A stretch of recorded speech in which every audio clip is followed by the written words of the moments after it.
Hi friends, welcome back to my channel. In today's video, I'm going to show you how to remove fingerprints on the Samsung Galaxy A35. If you're new here, don't forget to subscribe and give this video a thumbs up. Now, let's dive in. First, unlock your phone and open the Settings application.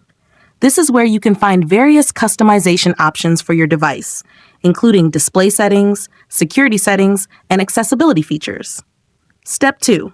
Now, locate the search icon in the top right corner and tap on it. The search feature makes it much easier to find specific options without having to scroll through multiple menus manually.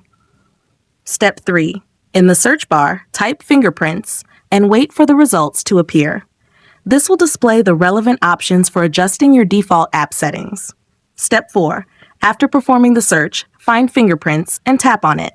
Then, tap on the option again and enter your password or PIN to proceed. This is a security measure to ensure only authorized users can make changes.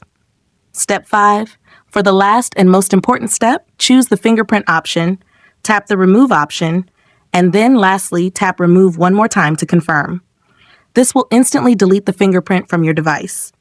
If you found this tutorial helpful, don't forget to give it a thumbs up and subscribe to my channel for more great tips.